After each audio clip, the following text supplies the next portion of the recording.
I'm sorry, are we having a conversation and we're done? Okay, that's good. All right, I have quite a few things to get through at the top, so please bear with me. Today, following completion of the U.S. Army Forces Command's independent review into civilian casualties that occurred on the 18th of March, 2019, in the vicinity of Baghouz area, the Secretary issued a memorandum to the services and the combatant commands reaffirming the importance of timely reporting and intimate command oversight of civilian casualty allegations and incidents.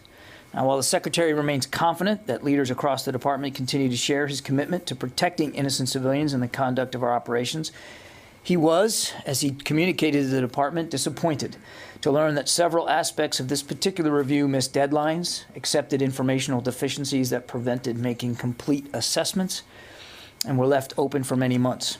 His memo today laid out 5 clear steps that he expects leaders to take to avoid such delays in the future. Now, by now, you should have all received copies of both the Secretary's memo as well as General Garrett's summary of the Baghouz review in your inbox. Both are also going to be available, if they aren't already, on defense.gov, our website. So preserving our valuable time here together, I'm going to refrain from reading them all out to you in detail. But I do encourage you to go review both General Garrett's executive summary as well as the Secretary's memo, which again lays out the review's methodologies, the key findings, accompanying recommendations, and of course the specific direction that the Secretary has given now to the department.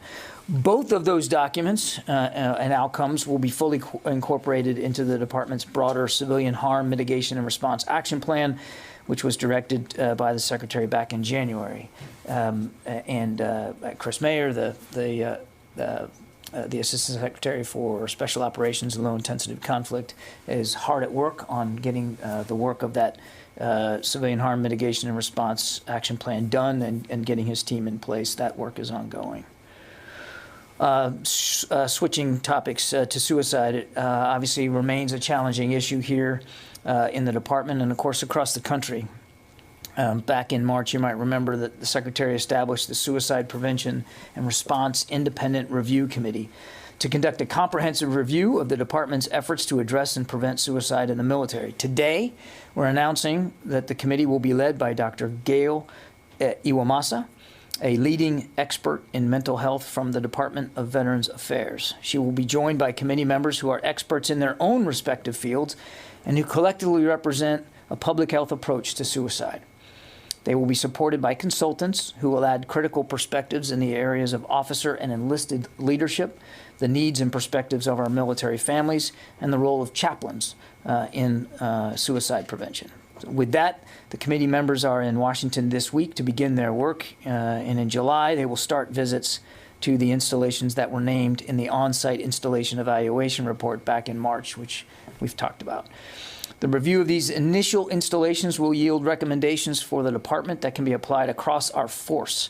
The committee's initial report is due to the Secretary in December. Their final report and recommendations are due to Congress in February of next year.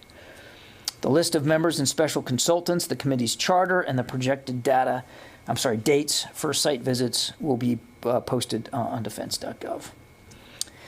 Moving over to NATO, Naval Striking and Support Forces NATO, and U.S. Navy Sixth Fleet in Europe. We kicked off the NATO-led activity Neptune Shield today. This activity increases the pace and flexibility of command and control of U.S. naval and amphibious forces between Sixth Fleet, the Harry S. Truman Carrier Strike Group operating in the Mediterranean Sea, USS Kearsarge Amphibious Ready Group that's operating in the Baltic Sea, along with the embarked 22nd Marine Expeditionary Unit, all be placed under NATO operational control through the end of May.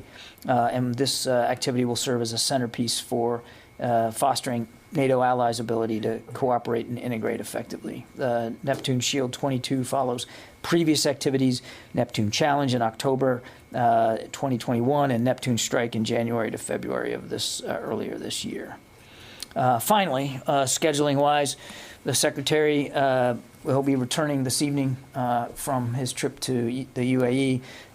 He will meet various counterparts the remainder of this week. Tomorrow, He will meet with the Swedish defense minister. On Thursday, he will meet with the Spanish defense minister as well as the Israeli defense minister.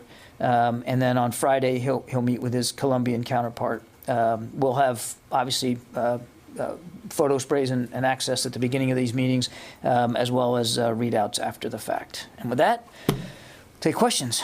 Lita, thank you for bearing with me. So just one on Baghouz.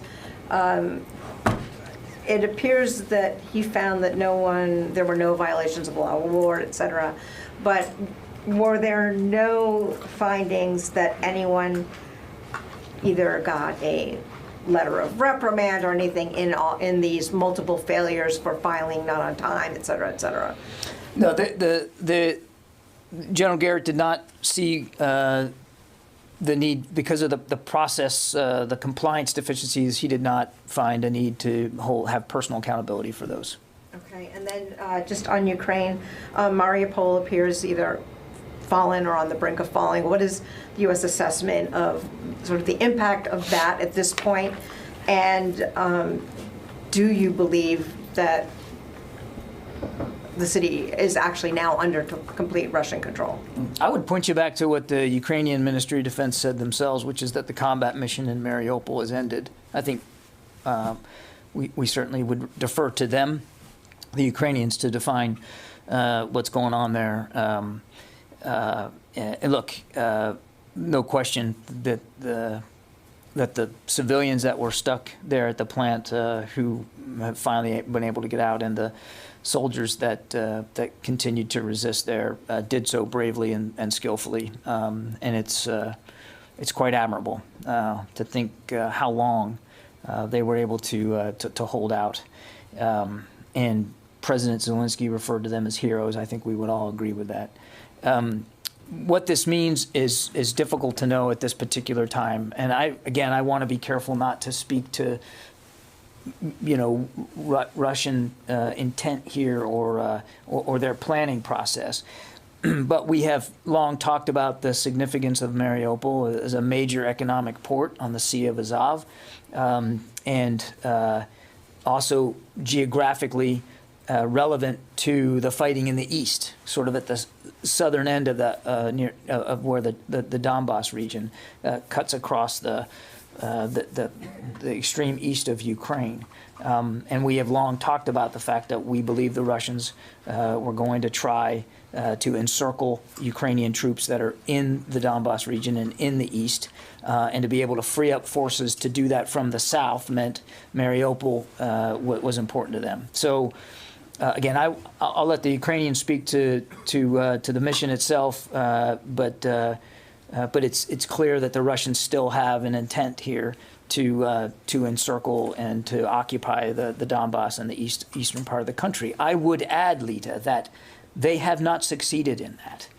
Mariupol aside, the fighting still goes on in the Donbass. There's a lot of back and forth. It's a very, as we say at the Pentagon, it's a kinetic fight. There's a lot going on still there, and the Ukrainians are still putting up a very stiff resistance in towns and villages throughout the Donbass. Jen? John, in terms of these reports, going back to the Baghouz report, how come nobody is ever punished when these reports come out? There's never any accountability.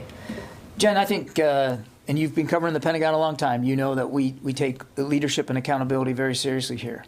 I'm not going to, I couldn't begin and wouldn't try to chronicle every single incident of civilian casualties over the past years and the example. What I can talk about here today is Baghouz.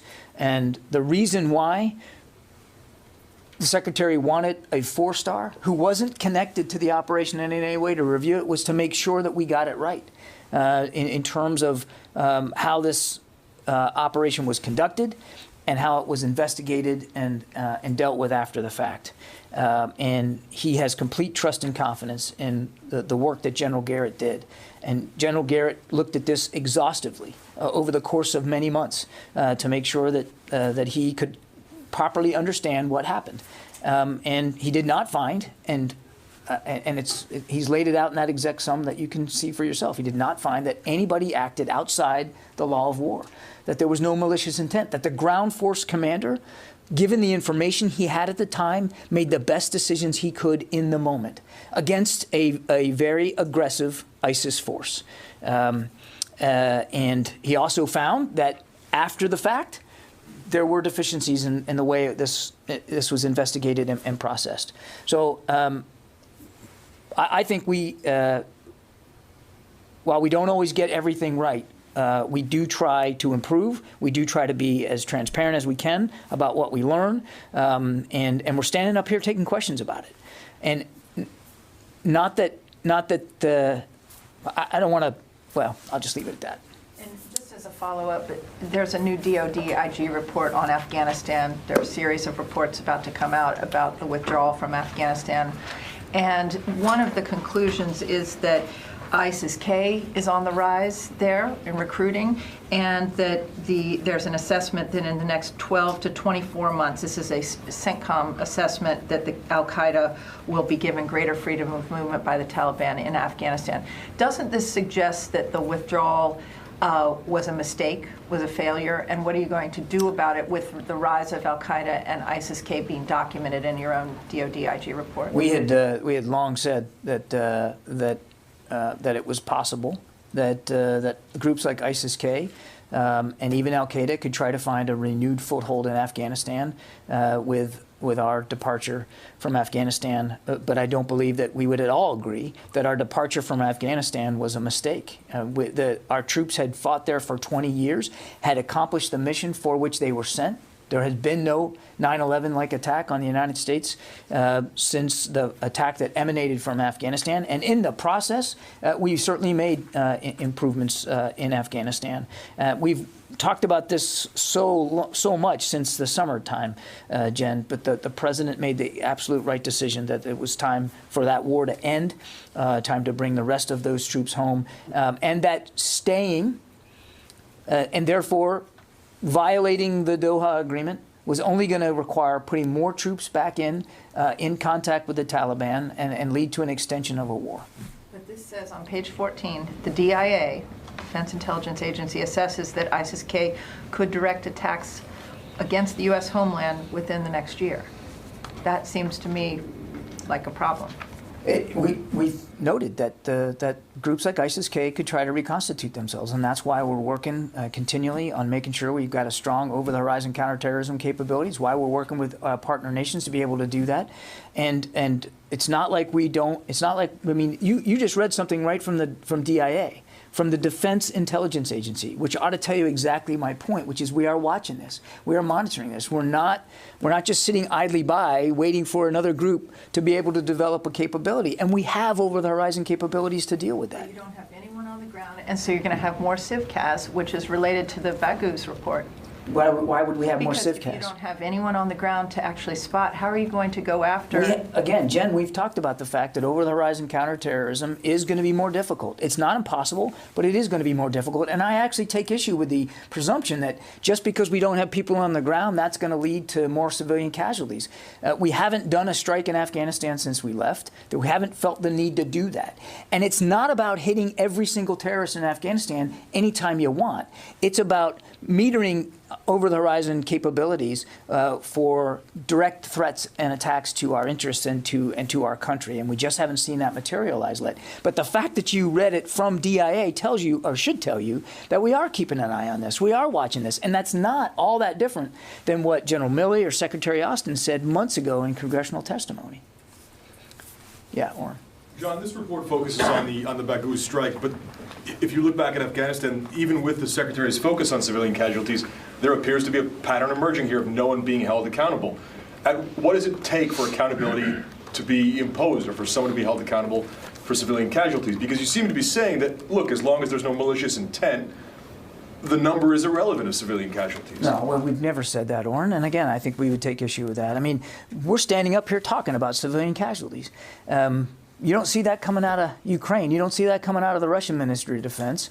We're actually answering for it. And we're releasing an unclassified summary of a classified report on civilian casualties. Of course we take it seriously. We wouldn't, wait a second, we wouldn't have stood up a civilian harm and mitigation response action plan if we didn't want to get better at this. But in the accountability business, and again, I'm not going to relitigate every single incident of civilian casualties, but it's war, it's combat. And ground force commanders or commanders in general aren't always going to have perfect visibility, the kind of visibility that General Garrett had, a couple of years now after this strike. And we have to have a high bar for accountability on something like this, given that it was in the midst of combat, in the fog of war. And if you can prove that an individual deliberately caused civilian casualties and violated the laws of war, which we actually take seriously and the Russians don't, then of course there would be cause for holding people accountable. Absolutely. But if in the review, as General Garrett did, a review of a previous investigation, and neither of which found that the ground force commander or anybody involved in that strike violated the laws of war, or acted inappropriately, or acted with malicious intent, deliberately wanted to and sought out to kill civilians, then you tell me, should they be held accountable? If they were simply doing what their mission required them to do in accordance with the laws of war. I think that's a pretty clear standard.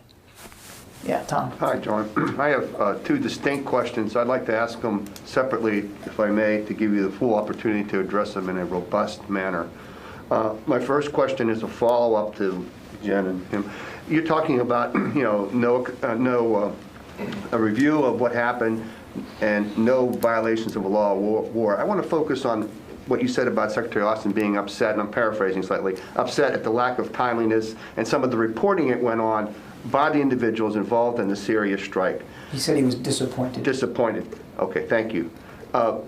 Those individuals, in other words, those individuals at the time, not those involved in making the decisions on the field, which you've addressed, but those individuals who failed to be timely in their reporting, sloppy in their reporting, etc., in their reporting, could they be held accountable for that type of action? It's a hypothetical question, Tom. I mean, yes, it is. You have a report Tom, now, and Tom. we're talking about accountability. Tom, your question says, could they be held accountable? That's a hypothetical when you ask it that way. Could they? How about that? The Secretary's comfortable with the work that General Garrett did, and that there were deficiencies that were not only individualistic, but process deficiencies as well. And that's why, and he is holding the department accountable. If you look at his memo, he's ordering the department to on 5 key ways to make ourselves all more accountable to the actual process deficiencies that were conducted in this case. But at the moment, I had a second one on another topic. You mentioned the Israeli defense minister will be here later, is planning to be here later this week. Today, the Israeli military launched a 3-week exercise called Chariots of Fire. To be clear, I'm not going to ask you to share intelligence from the podium or anything like that, but I am curious, since this drill is underway, what relationship does the Pentagon have, like when Israel conducts drills like the one going on at the moment, in sharing information, observing, that type of thing? I'm not tracking any role for us in this. Generally speaking, I said, do we send observers when the Israeli military conduct drills? I don't know, Tom. I mean, every nation's military is entitled to exercise and to train and to improve their capabilities.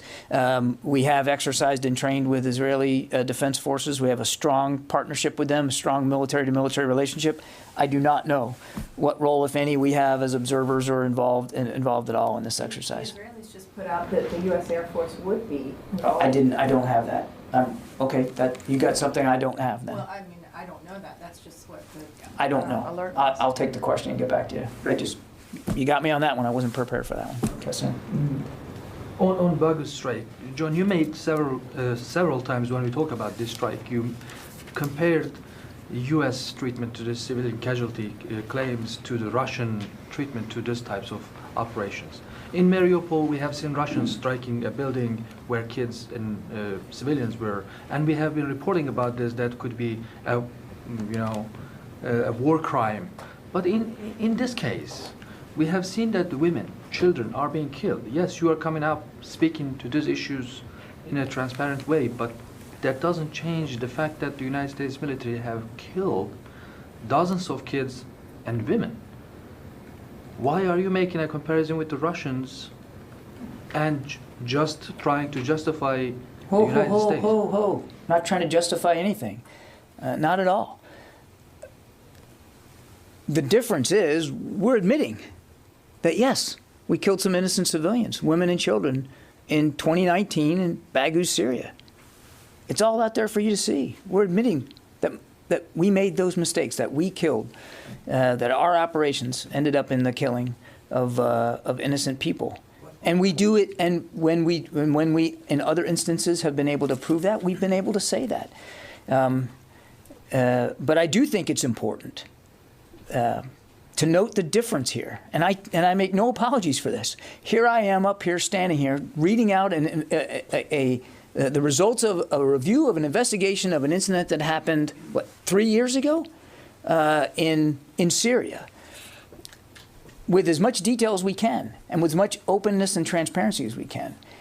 And you talked about Mariupol, and you can look at places like Bucha, and Kyiv, and Chernihiv, and Kharkiv. We can go on and on and on about how many thousands of Ukrainian innocent people have been killed and wounded and flung into refuge by a reckless and unprovoked invasion from another nation, in this case Russia, with zero discussion or zero admission of their own guilt in that. Zero recognition that they and their soldiers have committed war crimes.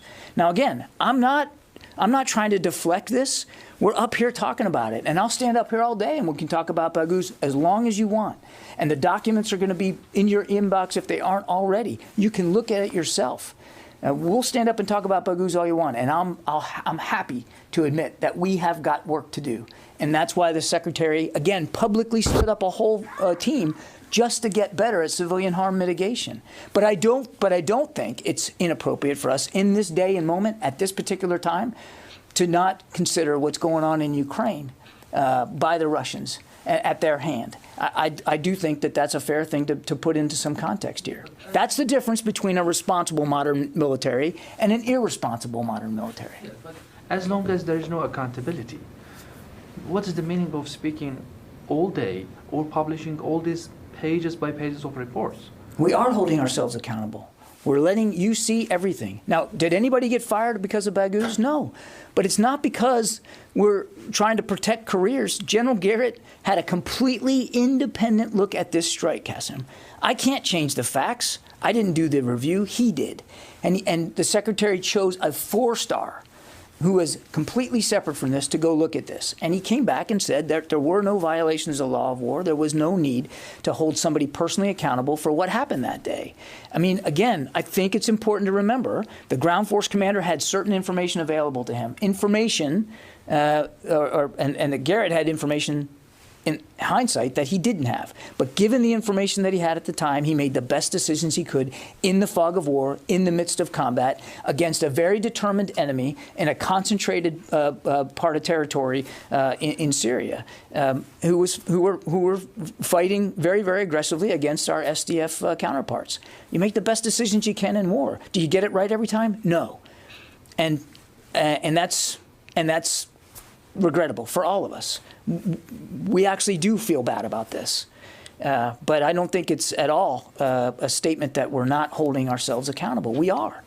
And the Secretary wouldn't have sent a memo today ordering changes to the way we handle these processes if we weren't willing to hold ourselves accountable. Why isn't General Garrett here answering the questions, John? I think that we've been as transparent as we can be here, Jen. I mean, it seems like he and the ground commander, those would be the people who should answer the questions. And let's not forget that it was the New York Times that caused this review to take place. Not questioning that at all. It would not have been taken place without reporters looking into it. I'm not denying that the New York Times report spurred this review. I mean, that's one of the most valuable things about a free press is you find things out that maybe we weren't aware of, and you make us think a little bit harder about it. You make us dive a little deeper in that, and that's, that's to the press's credit. But again, we've been very open about this particular review. You can see the documents for yourself. Yeah, Joel. Hey, John, thanks. 2 questions here. You mentioned Neptune Shield. Has that exercise been modified in any way in light of the ongoing conflict in Ukraine? And also, there's a Balt Ops exercise that usually happens in June. Will that take place as planned or be modified? You'd have to talk to Naval Forces Europe and NATO Striking Fleet. I don't know. I don't know what modifications were done on the exercise or what that means for ball tops. I don't know. Okay, and Greek media is reporting that Greece is seeking to be part of the F-35 program and that Lockheed is also interested in Greece joining. Does the Pentagon support Greece buying the F-35? Refer you to my State Department colleagues. They handle all foreign military sales. Why is that funny? I think it's great because I knew it was coming, that's all. I just love it. Boom. I always like to time it between the end of the question and that response. It's just fun. Fair enough. I'm glad that's good for you. Yeah. I would like to go back to the Sixth Fleet. The Kearsarge group is expected to arrive in Stockholm very shortly. First, can you confirm that? And second, is it linked to the fact that Sweden has started the process to join NATO? I don't think there's any connection between a port visit and Sweden's decision to seek NATO membership. I won't talk about ship schedules, though. I mean, I don't think we have ever gotten in the business of talking about exact schedules for ships and port visits. But there's no connection to a port visit in Stockholm to Sweden's desire to seek NATO membership. No. Yeah. Two quick questions. In terms of, so defense officials have mentioned that the likeliness of this war, it could go on for a while. Is the DoD tracking any possible equipment, personnel, or technology bottlenecks that the Russians might have to overcome to continue to prosecute this war? I think we've already talked about the fact that that we know Mr. Putin is having trouble being able to purchase some necessary electronic components to his precision-guided munitions, and that's based a lot on the, we believe, the pressure that that the sanctions have put on his defense industrial base. But beyond that, I don't have a specific example. Yeah. And then it seems that the Ukrainians are making some progress on a couple fronts, most notably around Kharkiv. After the Shogu call, Austin mentioned that there should be calls for a ceasefire. The UK has said that's a little too early. Do you think that a possible ceasefire could actually harm the Ukrainian counteroffensive in some of these areas? I think we all want to see the fighting end, and that's what the Secretary is referring to, an end to the conflict. What we're doing in the meantime is trying to provide as many advantages to the Ukrainian armed forces as we can so that they are in a better position on the battlefield. And should there be a negotiation, a negotiated end to it, that they're in a better position at the negotiating table as well. Motion. Can you tell us about the Secretary of the Navy's visit to the USS George Washington today? What his message was to sailors and what he wanted the sailors to know? Also, did he take questions? What were some of the concerns that were raised by sailors during the visit? My understanding is that the Secretary wanted to get a chance to personally talk to sailors and to leadership at aboard the ship to get a handle on what they're doing to accommodate the needs of sailors that are working in this environment. I know that many sailors have moved off the ship. I think almost all by now have moved off the ship, and I think Secretary Del Toro wanted to see eyes on for himself what the conditions are on the ship, get a chance to talk to sailors and hear their concerns. My understanding, I wasn't there most, but my understanding was he did get a chance to talk directly with sailors and to hear their concerns. Look, they've got an investigation going on into the loss of life there on the George Washington, and obviously we don't want to get ahead of that, but it's clear that Navy leadership is taking this issue very seriously. Was there any indication of a change in mood or atmosphere on the ship in recent weeks? And can you talk a little bit more about what the Navy's doing to make sure that sailors are more comfortable and that they're getting access to mental health? I can't speak to the mood on the ship. I'd refer you to Navy officials to talk about what the crew's morale is right now. Look, I've served on 3 ships. Each one of the 3 ships I served on had a yard period. Nothing like a refueling for an aircraft carrier. That takes years. That's a much different environment. But a shipyard period, that's hard for any sailor. And when you join the Navy, you join to exercise your skills, and you want to do that at sea. So it's tough duty. And I'm sure the Secretary had a chance to see for himself the conditions on the GW, which, again, a ship is not meant to be penned up in a yard. It's a difficult environment. And it's very clear that the Navy's taken the conditions seriously and the concerns of the sailors seriously. They're beginning to move like I said, most of them are off the ship now. Some of them were living on there. They're moving them off, and they're finding accommodations for them, and they're making available to them mental health counseling and support, making it clear to the crew that that it's a strength, not a weakness, to ask for support, and they're making that support available to them. But again, for more detail on what's going on in the ship, I'd point you to the Navy. Yeah, I haven't gotten anybody on the phone here. Phil Stewart. Hey, John. Real quick, on the August 29th strike in Kabul, have the families of the victims received any condolence payments yet? Have anybody brought to the United States? If you could update us on that. And sorry if I missed something on that. And then secondly, there have been reports that Putin is taking personal control or command of some aspects of this war, perhaps out of frustration with his progress. Could you comment on that? Thanks. Second question. On your first question, I don't have anything to report with respect to ex gratia payments or transportation of the family from Afghanistan at this point. What was your second question? About Putin and whether or not he is personally kind of getting involved in managing the war. Again, Phil, we don't have perfect visibility into the upper levels of command of the Russian military. He is, as president of the Russian Federation, he is ultimately in charge of his military. We know that that he was involved in the planning of this invasion from the very earliest days, and we know that that he has remained in contact with his senior civilian and military leaders throughout it. Now, exactly what he's hearing from them, how accurate that is, and how that affects whatever decisions he's making, we couldn't say. Jeff Selden. John, thanks very much for doing this.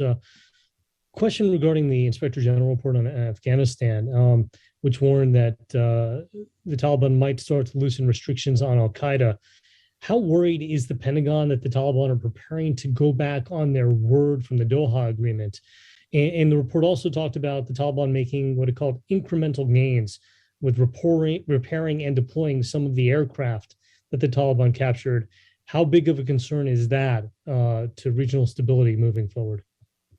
On al-Qaeda, we've long said that we're going to judge the Taliban by what they do, not what they say, and we have acknowledged that, as I said earlier, that al-Qaeda could try to achieve a stronger foothold in Afghanistan. It's not like they weren't there before; they were, and one of the things that we were watching for before the president's decision to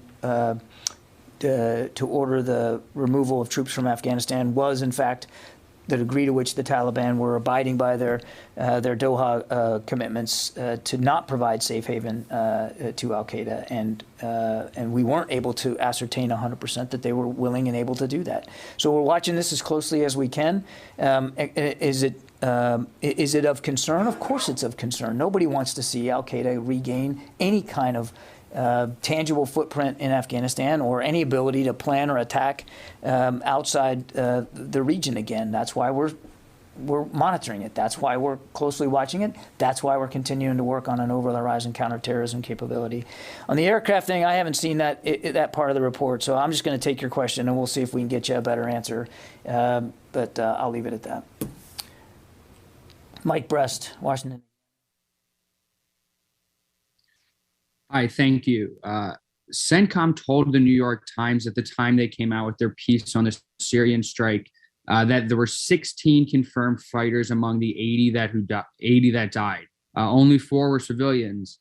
Can you speak to the other 60 people who CENTCOM couldn't identify as either a friendly or a fighter, and address if we know how many civilian casualties were even in the strike? I'm not going to relitigate the investigation.